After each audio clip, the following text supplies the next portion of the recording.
The last time I spoke about the DCEU was in my video, Is It Worth Fixing the DCEU Anymore? In that video, I essentially went over how the DCEU ended up getting into the position that it's in, along with venting about the DCEU as a whole. Since then, a lot has happened, including Batgirl randomly getting cancelled for the sake of a tax write-off. Now, while the Batgirl news is huge on its own, there's even bigger news to discuss. The thing DC fans have been wanting for years has finally been announced. DC is officially working on creating a 10-year plan with Alan Horn. The question though becomes, is there hope for this plan, and what is DC's best option for a 10-year plan? Before we get into this discussion, I just want to point out, no, this video isn't going to be one of those videos where we try to create our own plan, where we choose what movies could or could not happen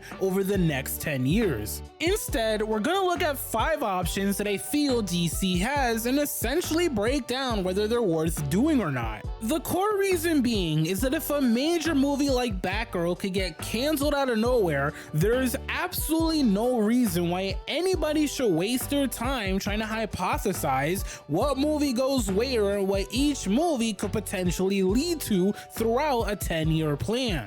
It just makes no sense and is a waste of everybody's time, so instead, I thought it'd be better to simply analyze several plans, break them down, give my opinion on them, and allow you guys to give your overall opinion on these plans that I've come up with. With that being said, let's dive into the first option that DC has, which I'll call Operation Flashpoint. As we all know, DC is dead set on releasing The Flash despite Ezra Miller's historic list of ongoing problems. On top of that, we also know that The Flash's storyline is going to be based on the Flashpoint storyline, thus the whole Operation Flashpoint nickname for this option. Now, in my eyes, using the Flash to reset the entirety of the DC universe is the most appealing thing out of any of these options I plan on going over. Why? It's because resetting the DC universe would get rid of the DCEU's biggest criticism. It's a mess of continuity. One of the biggest struggles that the DCEU has yet to overcome is the fact that it's hard to know what matters and what doesn't matter. If the Flash were to reset the universe as a whole, that would mean DC's overly confusing continuity would be gone. Just like the Avengers were gone in a literal snap in Infinity War, DC's terrible continuity would be gone in an instant. And by doing so, DC would then have the ability to do what I think makes the most sense, which is essentially heading back to square one for this hypothetical brand new DC universe. By heading back to square one, DC would then be able to use the Flash as the starting point of its newly formed canon. And yes, I know, Ezra Miller may finally be gone from the DCEU after the Flash releases, which means they'd have to worry about getting a new actor to play Barry Allen. And sure, people may end up possibly being confused about why the Flash looks different, but that's easily solvable. DC can use 1 or 2 lines in a scene, whether it's a joke scene or a serious scene, to explain to the viewer that Barry time traveling or spending time in the Speed Force is the reason why he suddenly looks different. It's really not that big of a deal, if I'm being honest. As for the Flash being the starting point for this new era of the DCEU, now that's a big deal. In this option, or better yet, this timeline, the Flash would become an integral part of the new DCEU. The way I see it is that he'd be used in this timeline as this connective tissue that brings different characters together, almost like he does in the Arrowverse. It's important to emphasize though that this doesn't mean the DCEU's Flash would be in every DCEU movie, or that he'd be the answer to different characters' problems in their movies. I like to think of the Flash as essentially being like the MCU's Nick Fury. He wouldn't be a leader or anything like that, but over time he'd eventually introduce different people to each other, or somehow end up making smaller appearances during non-Flash movies. And since there would technically be no canon in the new DCEU, that means DC could do another thing that would work to their advantage. DC could introduce future side or supporting characters that they want in the DCEU but aren't big enough to warrant full-on movies through shows on HBO Max. That way, they could still bring in characters without feeling like they're wasting time on a half-assed movie that isn't good enough to make people care about said characters.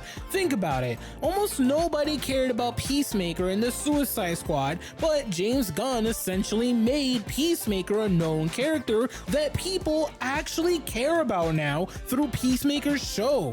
And sure, that could be because John Cena heavily promoted Peacemaker by dressing up as him in almost every single interview leading up to the show, and because of a little James Gunn magic, but the point still stands. They took an unknown or non-mega tier DC character, gave him a show that allowed people to spend a lot of time with him, and now he's become a major character for DC and the DCEU going forward. If they can replicate that magic with other characters and strategically place Easter eggs that matter years down the line in these shows to give that things coming full circle feeling, that would absolutely work in the favor of the new DCEU. It would instill the fact that DC has had a plan all along. It would show that watching those shows, even if you don't really care about the characters, is worth it. Plus, it would do the same thing that Marvel's Disney Plus shows currently do now, fill in the gap between certain movie releases.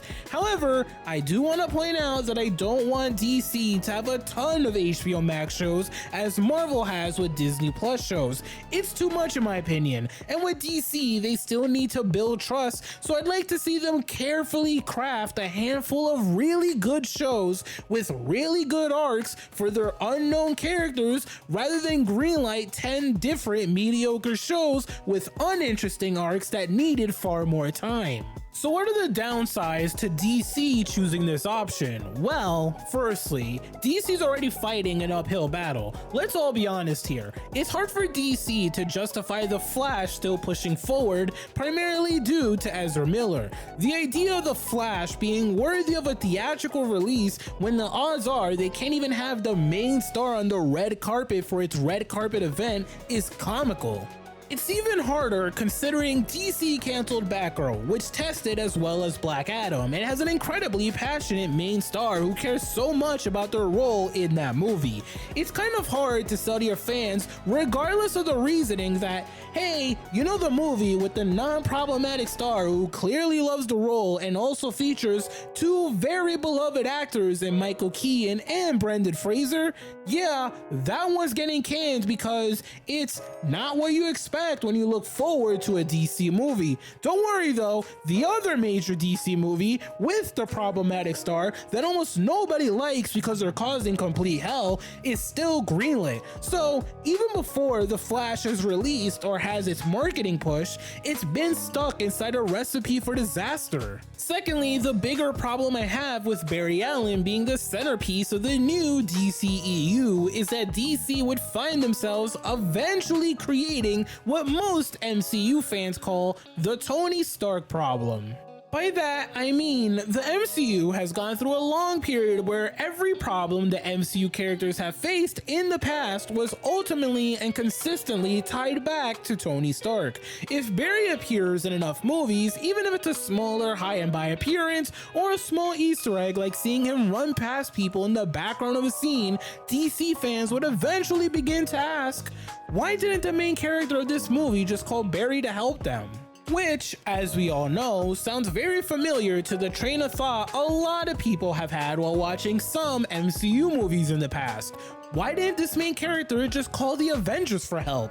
Realistically, DC can avoid this, but they'd have to really commit to a timeline. A majority of the movies will need to have some established date within it, whether it's upfront during a transition of a scene or through an Easter egg like a newspaper / broadcasting. The goal should essentially be, in this case, only use Barry Allen when truthfully needed, but keep him busy otherwise. Barry, just like any other character, needs to go through his own arcs to become a better hero and character. The goal should be trying to carefully pick and choose where or how Barry appears in different movies rather than relying on Barry and going, well, we don't really know how to wrap this story, so let's use Barry to come save the day. And thirdly, the Flash's Flashpoint storyline will basically feel pointless if Black Adam succeeds massively and people fall in love with the JSA. Even though it technically wouldn't affect Black Adam or the JSA going forward, the Flashpoint story wouldn't feel necessary anymore. Like, cool, you achieved making a competent Flashpoint movie, and you could just push forward without any questions about the canon or continuity going forward. However, we don't really care because, in this example, Black Adam was super successful and we want the DCEU to pivot towards Black Adam and the JSA going forward. Naturally, this leads me to DC's second option for the new DCEU, which I'm obviously going to call Operation The Rock.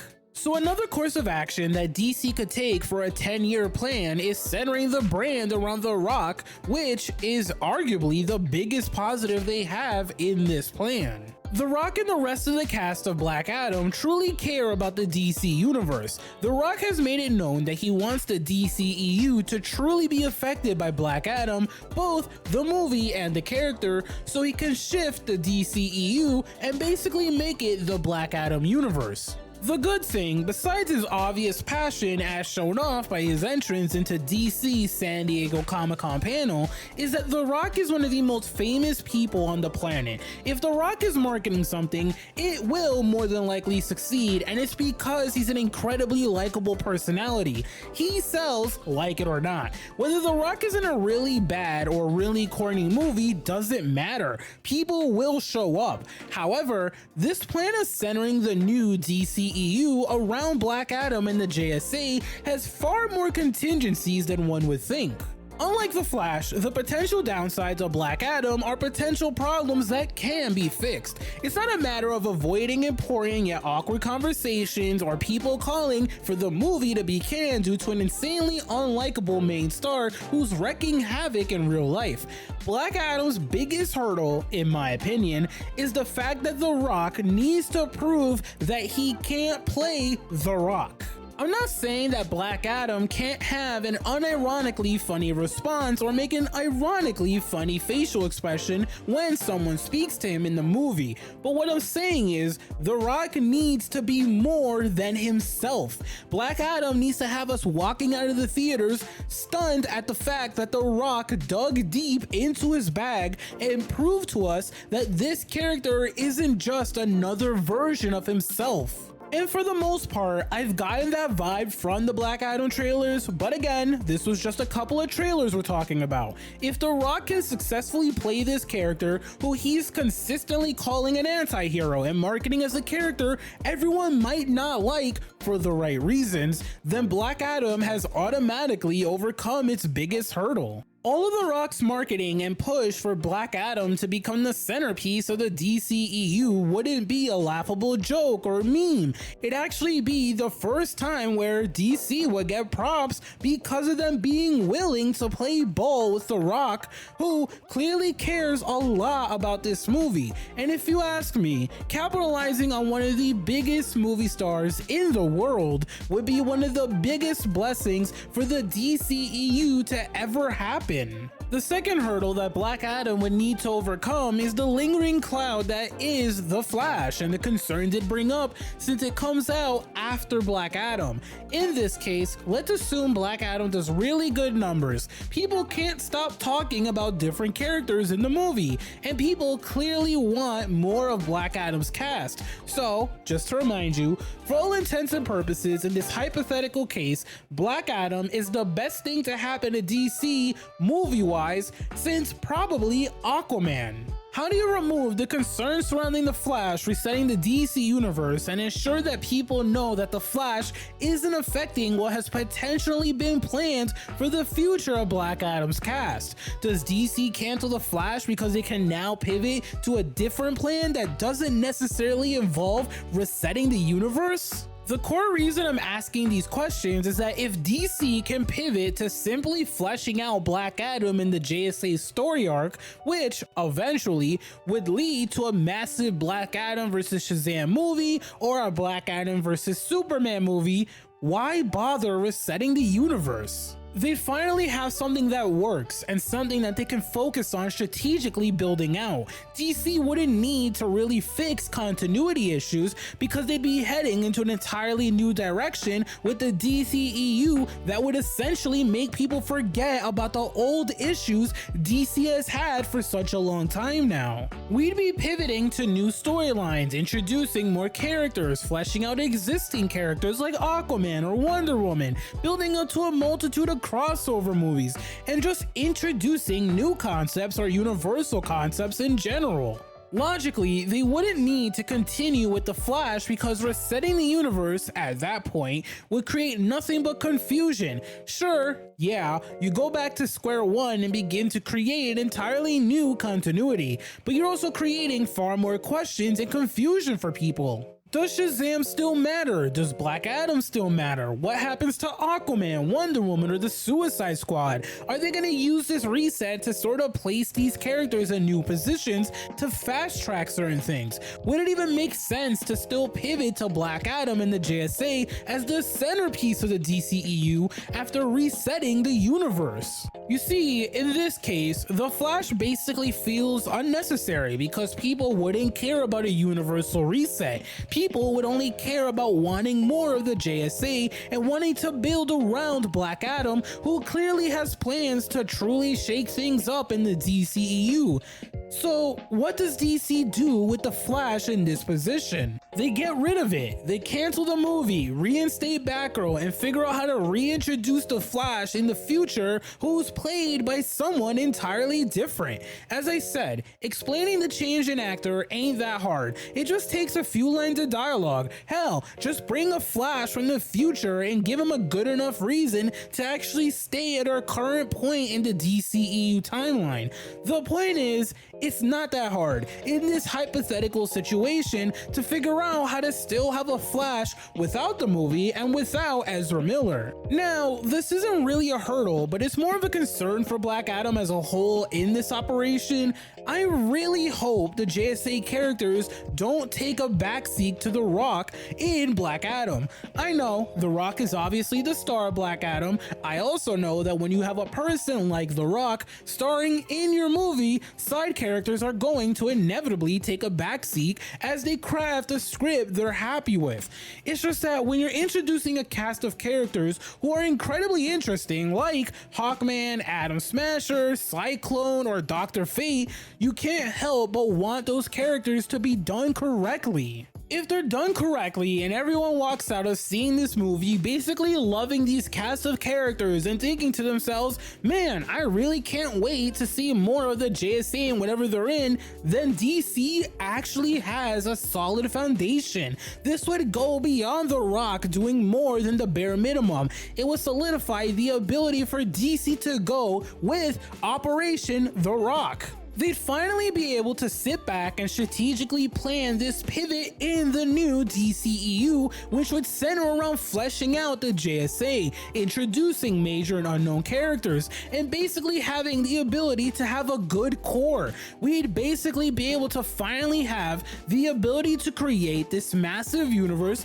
filled with tons of characters, both big and small, that can all appear in different pieces of DCEU content. We'd be able to get spin-off movies, spin-off shows, and even do comics like The Riddler Year One that can continue to flesh out fan-favorite characters over time. Along the way, we don't forget about the past. We'd forget about the canon and continuity problems because no matter what, we'd be heading into an entirely new, currently unknown direction with both new and old characters. You do all of these things, you align all of these stars, and more importantly, you continue to use The Rock to your advantage. You let him do all the talking and essentially appear as DC's Kevin Feige as he communicates with fans about what's coming over time. That way, the executives can worry about getting things done and putting things together, and no one has to worry about being afraid to talk to fans. Everyone gets to work on making things happen. The Rock gets to achieve his dream of basically making Black Adam the face of the DCEU, and there's a far more positive vibe surrounding this new DCEU from that point on. This is how Operation The Rock can be a viable option. So we're 2 options down with 3 more to go. Now, this third option actually has nothing to do with a cinematic universe. I'll be calling this option Operation Singularity. I'm gonna be honest, this option is more of a brutal truth than a fully fleshed out plan or concept, but it needs to be discussed regardless. DC, as of this video's release, has yet to prove to us that they can handle a cinematic universe. One could also argue that they've yet to even figure out how to successfully tell a 3-movie story arc for a character like Wonder Woman, but Shazam 2 isn't out yet, so it's hard to fully believe that, even if Wonder Woman 1984 sucked. The point though is that a legitimate option on the table is DC saying goodbye to the DCEU. Why bother? There's too much baggage when it comes to DC in a cinematic universe. It failed at first because of a multitude of reasons, and since then it hasn't really felt like a cinematic universe. Almost everything has just been this movie for this character, this movie for that character, and so on. Why stray away from this idea? If I'm being real, DC could legitimately succeed with fleshing out the DC property on the big screen by doing singular stories or doing trilogies for major characters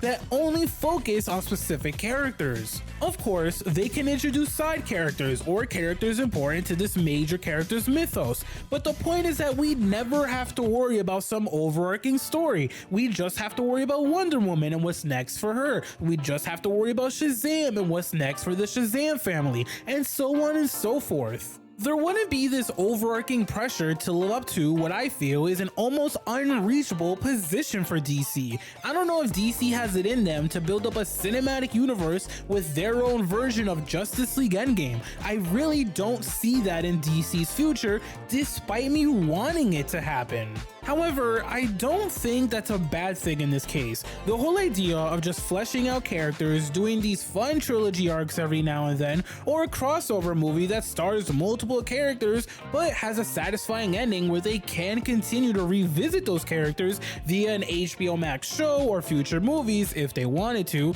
makes sense. It might sound corny, but I legitimately think that DC should consider the idea of figuring out ways to utilize certain characters for self-contained stories that don't build up to overarching cinematic universe-based things. That way, people can pick and choose what they want to enjoy or what they want to watch. No one has to be concerned about a 10-year plan that might hold back these characters and mean that we have to wait forever to revisit a favorite movie or show. No one would have to worry about something that makes them think, oh man, I need to watch Peacemaker because it affects Hawkeye's show somehow, as we do with the MCU currently. There would be this breath of fresh air in a way, because for the first time ever, DC would be able to focus on different ideas as James Gunn focused on Peacemaker.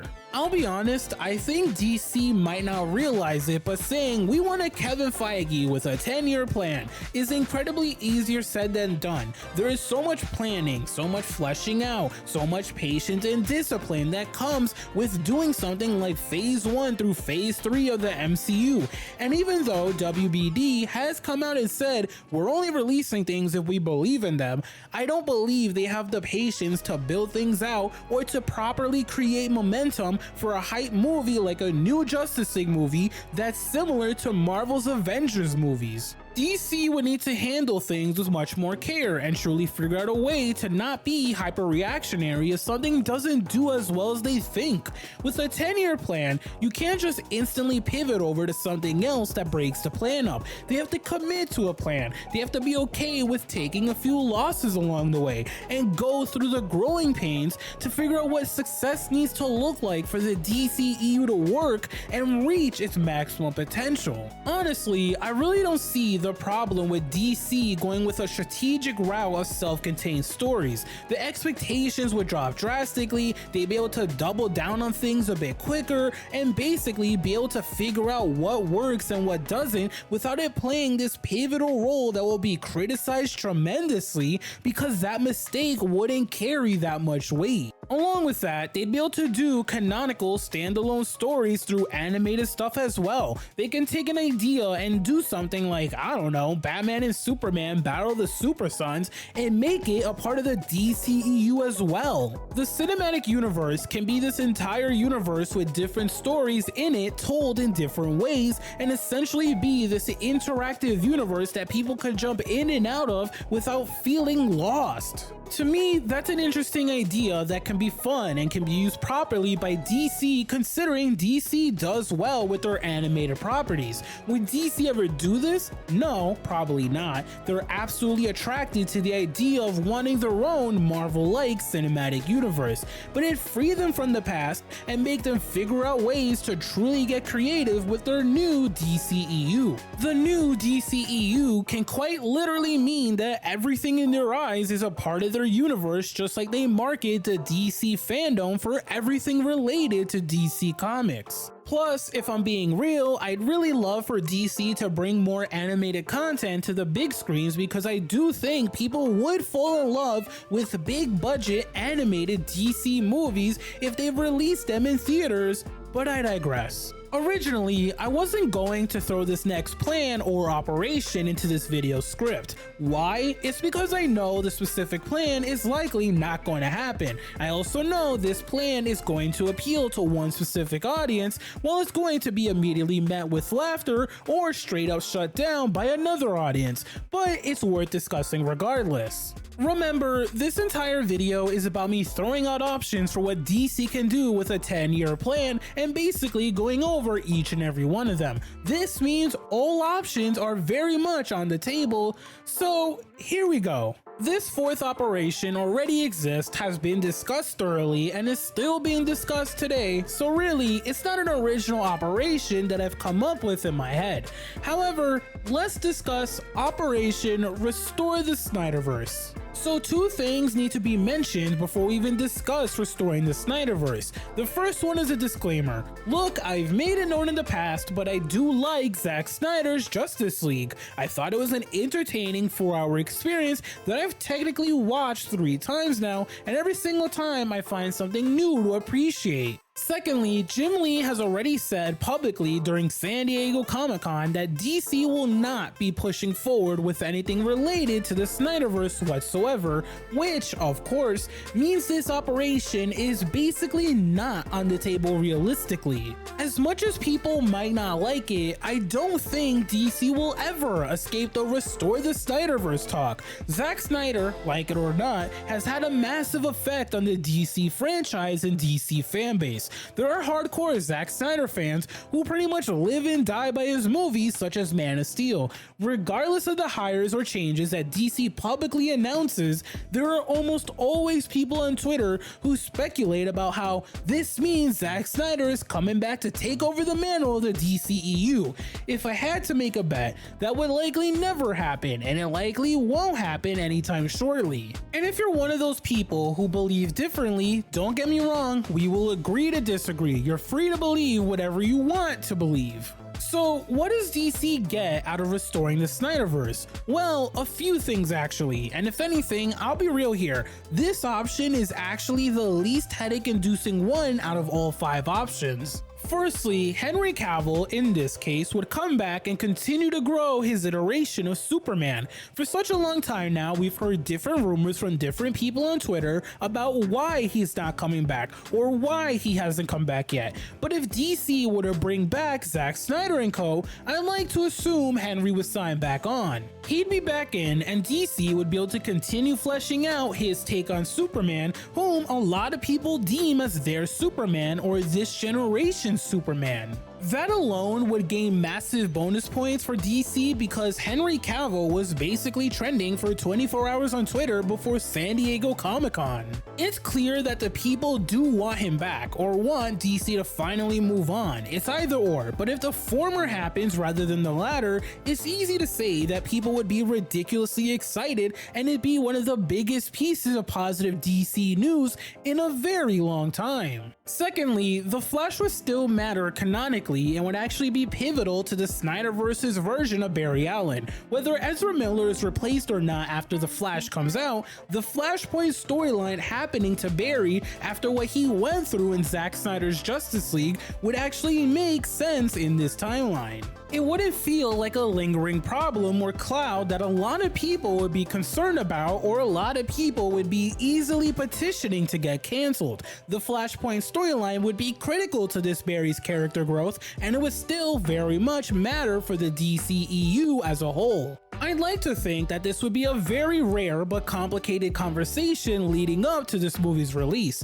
Why do I think that? It's because Barry was the star of Zack Snyder's Justice League. He, arguably, had all of the best moments, including one of the most impressive things we've seen in a superhero movie ever. Basically, the conversation would be conflicted because people would want to see Barry's growth, but people would also want Ezra Miller gone. So it'd be much more of a push and pull conversation rather than it easily being cancel the Flash, reinstate Batgirl. Plus, DC's mess of a continuity wouldn't be that big of a weight. The Flash could reset the universe, but rather than inflicting this massive reset button, it could just be used to fix a lot of the DCEU's flaws. It could get rid of some past inconsistencies, introduce new characters, fix problems like Wonder Woman's arc in Wonder Woman 1984, and so on.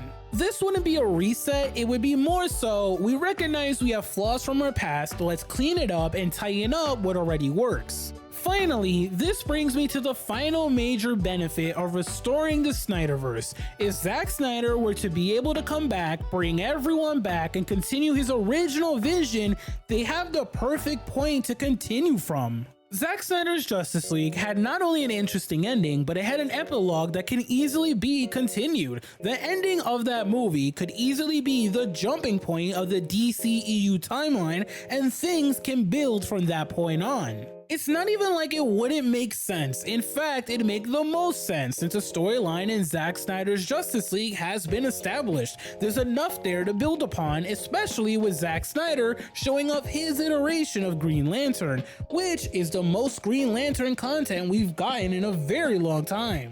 The point is that it's clear there's a vision with the Snyderverse, and this vision would make sense no matter when it'd be expanded upon in both the near or far future if it were to happen. People, like it or not, are still emotionally invested in the Snyderverse. People want to see more of this universe and see where it could have gone, since it hit a point where crossover projects would absolutely make sense. There are obviously cool ideas and a very interesting direction Zack Snyder could have gone in had he been brought back to helm the DCEU. However, the hard reality is that as of right now, I simply don't see DC restoring the Snyderverse, even if it's the least headache-inducing option that I've discussed thus far. Well, we've made it to the final and fifth option that DC has for their 10-year plan. Before we get into it, I just want to say, if you made it this far and have listened to this entire video, I appreciate you, I really do. I don't know how you've made it this far, but here you are, and since we're this far in, let's end it on a good note. The final option that DC has for a 10-year plan is to not move forward with the DCEU.